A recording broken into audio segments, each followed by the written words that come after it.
Wait a minute, you're not seriously leaving, are you? I grabbed my husband, who was holding a large suitcase, trying to keep him from leaving. With a look of annoyance, he shook off my arm and said, "Of course I am. We're divorced now, there's no reason for us to live together." We had just finalized our divorce. So it made sense for one of us to move out, but I had always assumed that it would be me. After all, we had been living with his parents. Now that we're divorced, it's only natural that I, who have returned to being a stranger, should be the one to leave.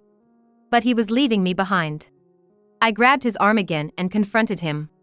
"What are you going to do about your mother? You can't just leave her here. She can't live alone in a wheelchair." My concern was for my mother-in-law, who was forced to live in a wheelchair.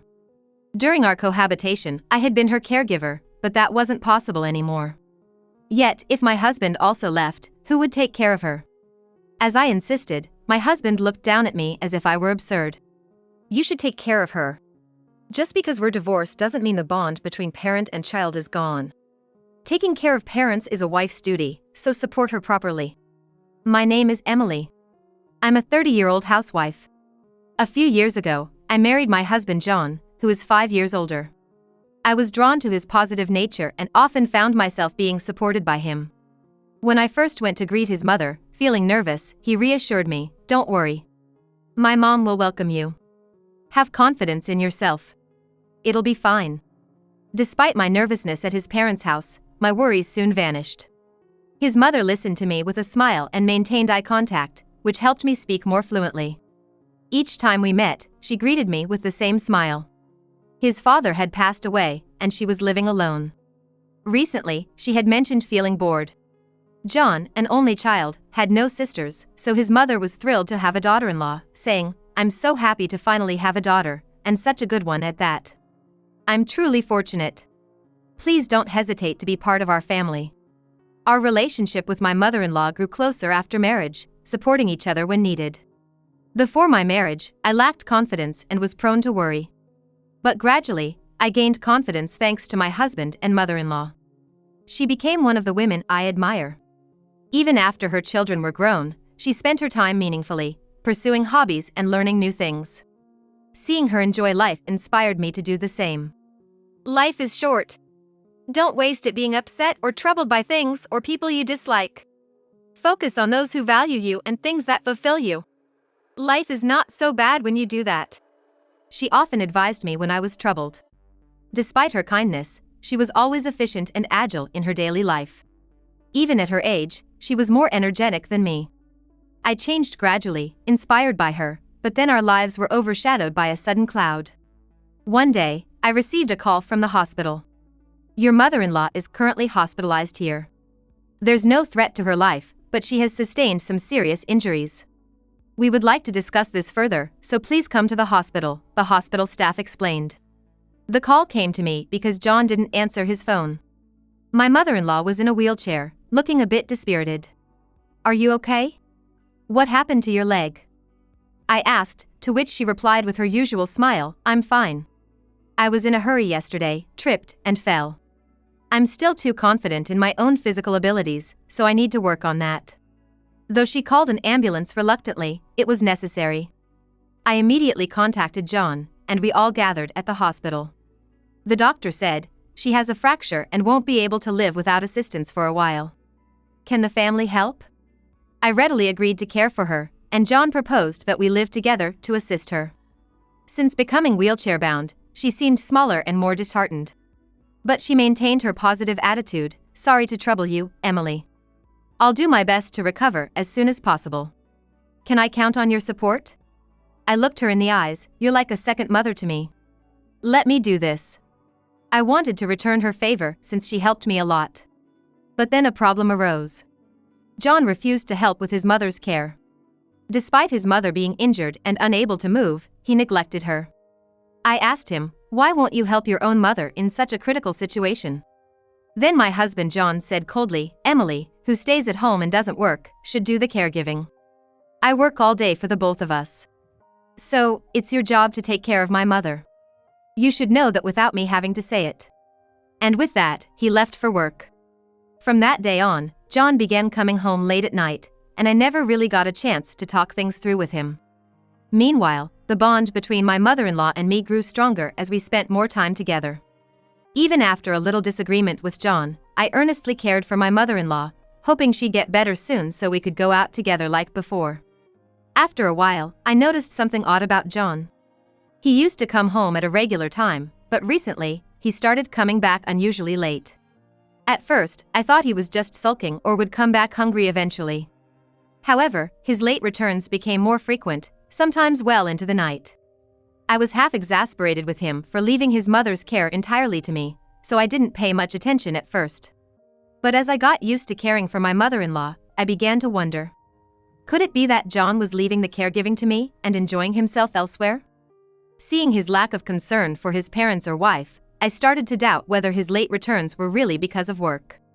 So, I decided to pay more attention to John's usual behavior. There were various ways to find out the truth, like checking his phone or hiring a detective. However, unexpectedly, John confessed to his infidelity himself.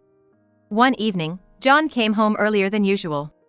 At that time, I was helping my mother-in-law move from a chair to her wheelchair.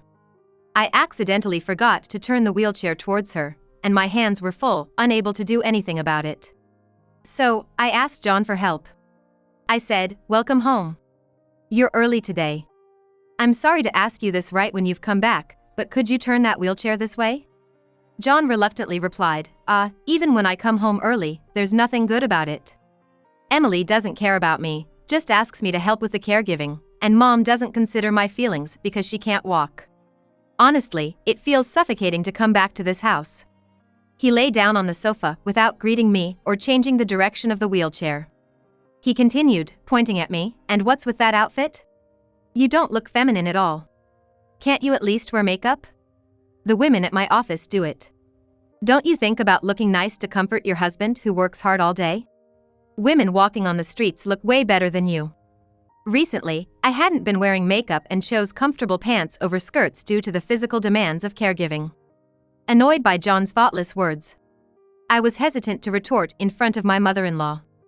John was quite impulsive, often slamming desks or showing aggressive gestures when angry. I was afraid that arguing might lead to him accidentally hurting my mother-in-law. Trying to ignore him, John suddenly changed his tone and said, "What I wanted to tell you today is this. I asked you to take care of my mother, but that doesn't mean you can treat me poorly. You both don't care about me, so I've been stressed every day. But now, I've found a girl who comforts me, so I don't need Emily anymore. She's everything I ever wanted, not like Emily who has lost her femininity. So please, let's get a divorce." "What?" I was dumbfounded. How could he talk about infidelity so casually and blame me for it? My anger was rising. But to be honest, I had been fed up with John's behavior for a while. As much as his words hurt, I agreed to the divorce. My mother-in-law, who had been listening, furiously scolded John. "What are you saying? Emily has been dressing comfortably for my sake, putting aside her own desires to care for me. She's a kind and skillful woman, a real lady in my eyes. Don't mock her anymore. You can't just betray such a woman and get away with it." She reprimanded him with such force, it was hard to believe she was sitting in a wheelchair. I calmed my mother-in-law, "Please don't blame yourself. I'm very grateful to you." Then I turned to John, "You think I treated you poorly? You don't realize that I cooked dinner every day, waiting for you to come home. You wasted that, not me. If you think being cute and stylish is love, then fine, let's get divorced." But John remained unyielding until the end, saying, "I'm not wrong. Emily, who abandoned her femininity to do nothing but caregiving, is no longer valuable as a woman. The girl I'm seeing now is younger and prettier than you can't compete with her." I realized arguing was pointless. Resigned, I couldn't even bother to stop John as he left for his affair. I had given up on any reconciliation, so I informed my mother-in-law about proceeding with the divorce. She apologized, saying, "I can't believe my own child would do this. I'm truly sorry, Emily. From now on, live your life for yourself." I assured her she wasn't at fault and began the divorce proceedings with John. I also filed for alimony and successfully finalized the divorce. John was no longer my husband. My mother-in-law said, holding my hand, "Emily, thanks to you, my leg has improved a lot. I don't know what would have become of me without your support. You've been my lifesaver." Now, live your life for yourself. But I could see her leg hadn't fully recovered. Distrusting my ex-husband, I urged her to take care and said, "Please don't overdo it. If you need anything, just ask." She replied, "I can't do that. I can manage most things myself, and if something comes up, I'll rely on John." That's how it should be, right? I was at a loss for words, seeing her weakened state. Watching me, John mockingly suggested to my mother-in-law, "What? Now that you're free from a woman with zero charm, you want me to take care of Mom? How can I ever be happy like that? Please, Mom, let your son be independent already." He then looked sternly at me. "Just because we're divorced doesn't mean you can act like we have no relationship. A divorce doesn't sever the bond between mother and child. You have time to care for her since you're just at home all day, unlike me, who's busy with work. So, I'm allowing you to stay in this house. Continue taking care of her properly." He said this triumphantly.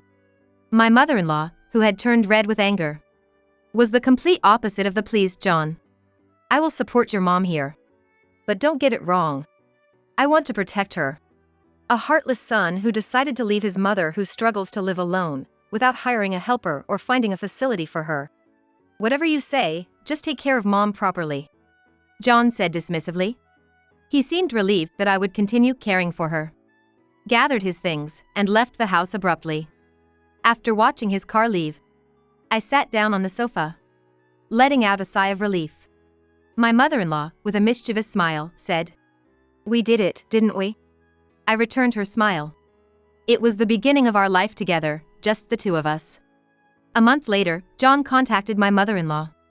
Unlike me, who had immediately blocked John's number after the divorce, she hadn't set up any blocks, thinking he wouldn't contact her again. Sensing something from her puzzled expression during the call, I took over. "Emily! Something terrible has happened. Please help me!" John was shouting on the other end. Interrupting him, he quickly explained. "The girl I was going to marry, an employee at a client company of mine, it turns out everyone at work now knows I left my wife for an affair. And it's spread to the whole client network." His anger turned to a tearful plea. "And she dumped me. Called me the worst, a liar. Her father is the president of the client company. When I went to a meeting, he was furious with me. It's a mess." I replied indifferently, "So what?" Then, as if taken aback, John suddenly became timid and began to stutter. "So, that's why. I mean, I got dumped, and the president is furious at me, deceiving his daughter. Please help me." "Why should I help? We're divorced and strangers now. I have no obligation to help you." As I was about to hang up the phone, John suddenly burst out in a loud, angry voice. "Don't joke with me. You caused all this, didn't you? I'm being sued by her father, and it's affecting my job. I have to apologize daily at work. It's your fault. I'm sorry for my mistake, but it's too much. From now on, you will listen to me and do what I want, will you?" I sighed deeply. "I don't understand you. I never contacted your company. Maybe someone saw you and spread the rumors. It's your own doing." I didn't say it to John, but I thought it was somewhat a good thing that this happened. Had he married the unsuspecting employee, it would have been unfair to her. It seems that John is now being criticized at his company for being a terrible person and for worsening the company's performance. John continued to blame me, saying he couldn't work properly and that I must have told someone at his company. "I didn't contact your company. Please don't call again," I said, ending the call and setting up a block on his number for my mother-in-law. I couldn't help but smile, thinking everything had gone as planned. I never told anyone at John's workplace about the affair. The person I informed was the president of the client company, who was John's affair partner's father. In fact, I knew about John's affair and his plans to marry the other woman. Coincidentally, my mother-in-law knew the president well and they were on good terms. When my mother-in-law started her wheelchair life, the president visited her while she was feeling down. He mentioned his daughter's upcoming marriage to cheer her up, saying, "My daughter is getting married soon, and I'd like to invite you to the wedding." "That's wonderful. She's grown up to be of marriageable age. I'm looking forward to it. What's the gentleman like?" My mother-in-law asked cheerfully. The president, relieved to see her in better spirits, showed a photo of John. My mother-in-law, deciding it was best not to react impulsively, gave a neutral comment on the photo. After the president left, she told me everything. She was distraught that her son was involved with her friend's daughter. I said, let's first confirm if the daughter is aware of the affair. If she's being deceived into thinking he's single, we'll inform the president. If the president finds out. My mother-in-law nodded in agreement. That's fine. If she's aware of the affair, she should face the consequences. Seeing her shaking, I prayed the daughter was an innocent victim. It was later revealed that John lied about being divorced and single. After John left our home, satisfied with the divorce, I wrote a letter to the president. When we met later, he was a kind man who apologized profusely and even gave me an expensive gift. The daughter, also a victim, apologized several times and was determined to sue John. John, having angered the president and his daughter, was in big trouble. I thought my revenge was over, but John started contacting me repeatedly. All right, nobody's at fault. You're still looking after my mother, right? Then you're still part of my family. Let's live together. Not in that old house, but in my apartment. I've got laundry piling up. He shamelessly suggested, among other nonsensical things. No matter how many times I blocked his number, he kept calling from different ones, so it was a never-ending game. Eventually, we set up a block for all numbers except those registered. One day, someone started rattling our front door. My mother-in-law and I exchanged glances. Then, the door was pounded on, and John's voice echoed. Hey, open up! I've come to pick you up! A chill ran down my spine. There was no way I was opening the door in this situation. Nodding to my mother-in-law, I responded. What do you want? I've come to pick you up. Open the door quickly. You've been taking care of my mother as a housewife, but the alimony I gave you must be running out, right? So, I thought I'd support you again. Come on, start packing for the move. His unsolicited offer to pick me up, his boast about the alimony he paid, his claim that he would support me. To me, John now seemed like a creature from another world. My mother-in-law must have felt the same. Approaching from behind, she said with a trembling voice, "We don't need it. We're going to live together, just the two of us. Besides, you're no longer my son. How dare you show your face here? Just disappear, please." What? What's with that attitude? It's pointless for two non-earning women to stick together. I'm offering help, so just open the door. John retorted, pounding on the door even harder than before. Then, in a quiet voice, he muttered, "It's the inheritance from Dad, right?" When I let out a surprised sound, John began pounding on the door as if trying to break it, rattling the lock continuously. Yeah, that's it. Two women with no money can't live on their own. There must still be some of Dad's inheritance left, right? You've been living off it, keeping it a secret from me. I can't believe it. I'm his son. I have a right to inherit too. Indeed, my father-in-law had passed away. But the inheritance issue had been settled. John must have received his legal share. It's not from Dad's inheritance. I've been giving Emily my own money every month. About $4,000 as living expenses and as a thank you for taking care of me even after the divorce. After my mother-in-law's chilly response, John's dumbfounded voice came through, huh? A woman like Emily is rare nowadays. She became a housewife at her husband's request, lived with her mother-in-law, and when I was injured, she took on caregiving to save on helper fees, in addition to her usual household chores. Even after divorcing such a foolish son, she still looks after me. Right after the divorce, she even tried to work to earn my helper fees. I can only be grateful. Moved by my mother-in-law's sincere words, I added, I'm working from home now to contribute to our living expenses, even if it's not much. Anyway, you don't have to worry about us. We can live on our own. There was silence from John for several seconds, probably absorbing our words. I didn't know Mom had such savings. $4,000 a month? That's impossible. He finally said, seemingly in disbelief. My mother-in-law nodded, and I explained. She is more remarkable than you think. She's been managing her finances through investments from the inheritance from her father and my father-in-law. Her income dwarfs yours. She's also very studious and didn't give up learning. After her fracture and being unable to move, she focused even more and managed to earn a steady income. Then John yelled, That's nonsense. I never heard about such money. You two have been deceiving me, living a luxurious life behind my back. Don't you understand? I'm her blood-related son. You're just a devil and a daughter-in-law by marriage. It's natural that I, her blood-related son, should be prioritized. All the money you've received so far belongs to me. To which my mother-in-law replied, as I said, there's no money for you. The money I've grown is mine alone. It's my right to spend my money as I wish. John fell silent, then suddenly shouted, but when Mom dies, I'm the one who will inherit. You won't get a cent. A broken-legged old woman like you will just deteriorate and die soon anyway. But his words sounded like sour grapes. My mother-in-law then smiled at me. I thought he might say that. That's why I'm moving all my assets, like real estate and stocks, to Emily through a living trust. We're consulting with a tax advisor about how to proceed to minimize taxes. Then she continued. Even though you have a legal right to inherit, I'm selling this house to finance our new home and move. By the time I die, there won't be much savings left for you to inherit. With that icy declaration, John finally lost it. The police, whom I had already called, came and took away the raging John. You're still my wife. Why does a non-blood-related stranger get money from my parent, not me? That's crazy. A man who dumps caregiving on his wife, cheats with a younger woman, and then constantly talks about money. Even if he is blood-related, he's unforgivable. Blood or not, Emily is my daughter, my family. Don't ever show your face here again.